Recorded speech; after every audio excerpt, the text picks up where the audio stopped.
Derecho Internacional, Proyecto Final. En esta ocasión hablaremos del individuo como sujeto del derecho internacional público.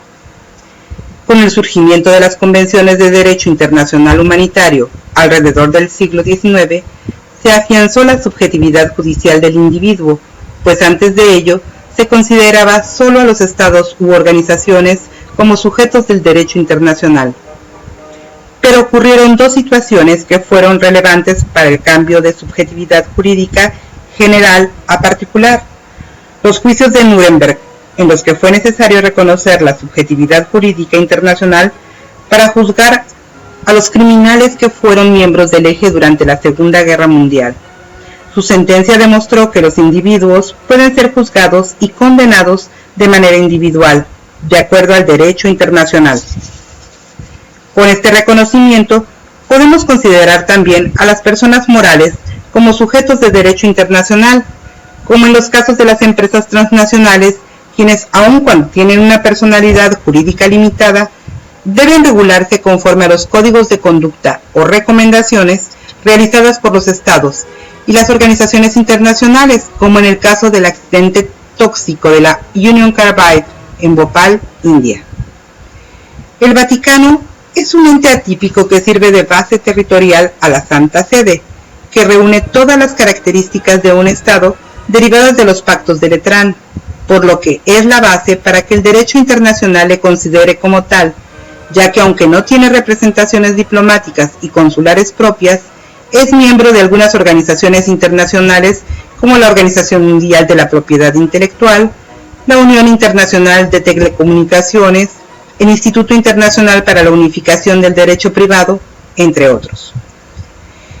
Las minorías nacionales también se encuentran protegidas dentro de los instrumentos internacionales en el derecho. El convenio marco para su protección es el Pacto Internacional de Derechos Civiles y Políticos y es obligación de los estados respetar y proteger a las minorías y su derecho de tener su propia vida cultural, religión e idioma. Por otra parte, la Cruz Roja, de la que ya hemos hablado anteriormente, también es un sujeto de derecho, toda vez que realiza una labor de ayuda humanitaria, de ayuda a quienes son afectados en los conflictos armados internacionales o locales, además de promover leyes para la protección de las víctimas de guerra. Su ordenamiento legal está basado en los convenios de Ginebra de 1949 y los ordenamientos relativos al derecho internacional humanitario. Debido a sus actividades, continuamente interactúa con otros sujetos de derecho internacional y su posición siempre es neutral para brindar ayuda a todos. La Convención sobre el Estatuto de los Refugiados, que fue firmada en 1951, nos describe la personalidad de estos sujetos de derecho, que son personas que por temor fundado tienen que abandonar su país de origen, ya sea por pertenecer a una raza, posición política, religión o grupo social. Su misma existencia es una manifestación clara de violación a los derechos humanos por parte del Estado que debió protegerles, el de origen. A los refugiados se les considera como sujetos del derecho internacional en el país de asilo, por lo que éste debe velar porque no sean considerados como ciudadanos de segunda clase o por lo contrario, como sujetos a derechos extraordinarios. A este grupo de personas, la mencionada convención les protege también contra la expulsión o devolución a sus países de origen o en regiones en donde pueda peligrar su vida o libertad. Para que todos estos derechos puedan establecerse, es importante que los estados se reconozcan entre sí como sujetos de derecho internacional, con las obligaciones y derechos que ello implica.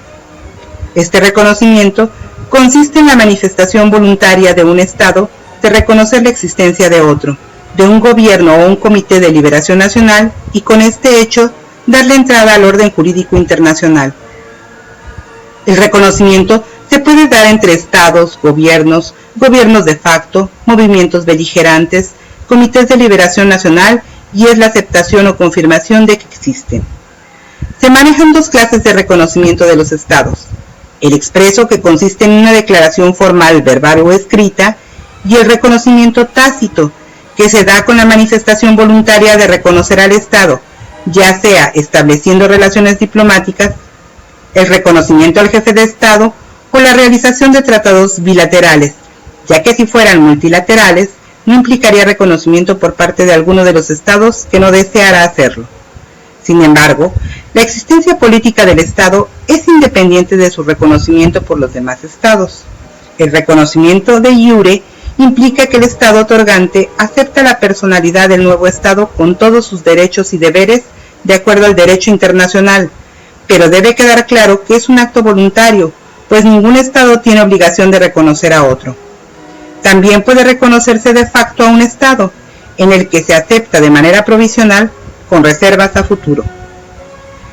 Un caso reciente es el de Kosovo, la última de las repúblicas derivadas de la antigua Yugoslavia, que se declaró independiente en 2008 de la República de Serbia y recientemente fue reconocida por la Unión Europea gracias al respaldo de Estados Unidos. Las otras repúblicas resultantes de la división de Yugoslavia fueron Macedonia, Croacia, Bosnia y Herzegovina, Eslovenia, Montenegro y Serbia. Pero una cosa es el reconocimiento de los estados y otra el reconocimiento de los gobiernos, pues un estado puede reconocer a otro y no al gobierno establecido en ese momento. Es el caso de México con Chile, que aunque siempre se mantuvo como amigo del pueblo chileno y dio asilo a perseguidos políticos de ese país, desconoció desde un primer momento al gobierno golpista del dictador Augusto Pinochet, quien acabó con el gobierno legítimo de Salvador Allende en 1973, y solo reanudó estas relaciones hasta que Pinochet entregó el gobierno en 1990. Tampoco mantuvo relaciones diplomáticas con España durante la dictadura de Franco, aunque se recibieron refugiados durante la Guerra Civil. Por otra parte, América Latina apoyó la expulsión de Anastasio Somoza y reconoció al gobierno sandinista de Daniel Ortega. Para que un nuevo gobierno pueda ser reconocido, se requiere que sea aceptado por gran parte de la población y que no viole el derecho internacional público. Existen diversas teorías sobre el reconocimiento de los estados, como la doctrina de Jefferson, que afirma que un gobierno legítimo es el creado por la voluntad de una nación y que tiene la capacidad y voluntad de cumplir con el compromiso contraído. La doctrina Tovar afirma que las repúblicas no deben reconocer a los gobiernos surgidos de revoluciones contra la Constitución. En contraparte, la doctrina Estrada considera denigrante la práctica de reconocer a los estados porque ataca la soberanía de las naciones, pues se asume una actitud crítica de los asuntos internos que solo a ellos compete. Afirma que el gobierno mexicano solo se limita a mantener o retirar a sus agentes diplomáticos y aceptar cuando lo considere pertinente a los representantes de otras naciones. La doctrina Wilson, más apegada a la de Tovar, pues incluso califica a los gobiernos de justos o injustos y condiciona que se encuentren sostenidos en un proceso ordenado y no sobre la fuerza arbitraria. Habitualmente se reconocen los gobiernos ya sea implícitamente cuando en los cambios pacíficos o democráticos se envían felicitaciones y se continúan las relaciones diplomáticas normales. Cuando el cambio de gobierno ocurre violentamente, los estados deberán cerciorarse de que el nuevo gobierno tenga un dominio efectivo sobre la población y el territorio en el que se asiente. Estos intercambios y relaciones diplomáticas se encuentran encabezadas por el jefe de Estado, quien en virtud de sus funciones y sin necesidad de presentar plenos poderes, se considerará que representan a su Estado para la ejecución de todos los actos relativos a la celebración de un tratado.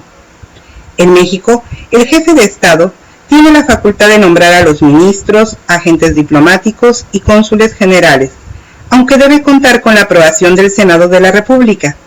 Asimismo, tiene la facultad de dirigir la política exterior con todas sus implicaciones y siempre contando con la aprobación del Senado.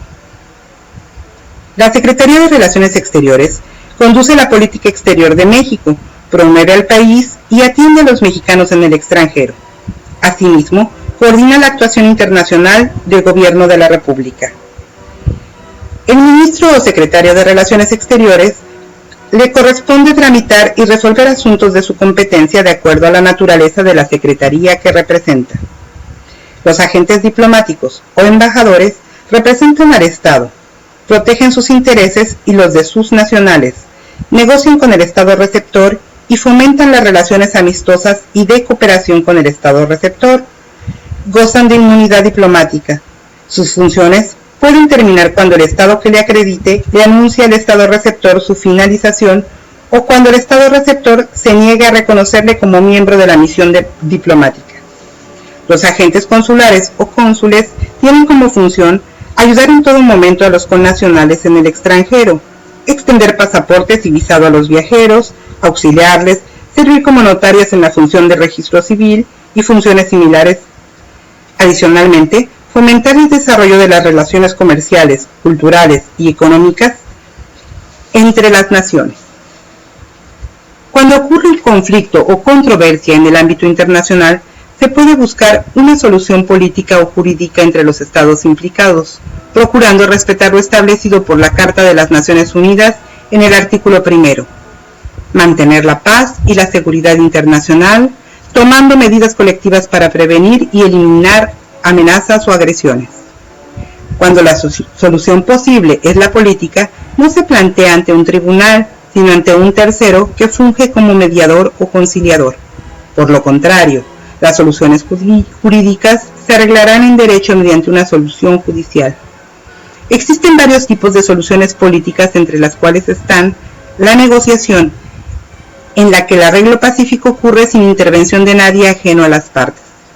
Los buenos oficios, en los que un tercer estado interviene para establecer o restablecer el contacto entre las partes, sin tomar parte en las negociaciones, es decir, es un transmisor entre las partes que puede influir para eliminar puntos de divergencia para facilitar un arreglo.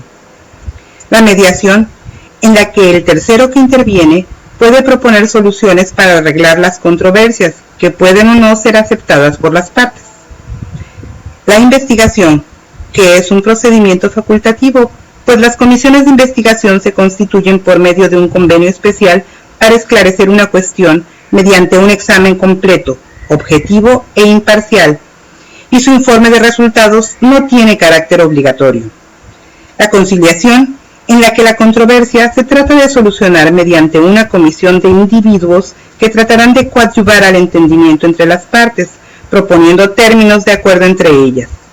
Las partes pueden convenir en un tratado o agregar una cláusula a un tratado preexistente para solucionar un conflicto. En cambio, las soluciones jurídicas solo podrán resolverse pacíficamente mediante el arbitraje internacional, en el que jueces de la propia elección de los estados en conflicto resolverán, y las partes se obligan de buena fe a aceptar el auto de manera obligatoria. Asimismo, las partes, para resolver su conflicto mediante decisiones judiciales, pueden recurrir a la Corte Internacional de Justicia, que es un órgano internacional permanente de carácter colectivo y naturaleza judicial, con fuerza obligatoria para las partes, después del desarrollo de un proceso contradictorio regulado por un procedimiento preestablecido. Con esto concluimos el estudio de esta interesante materia de Derecho Internacional. Por su atención, les doy las gracias.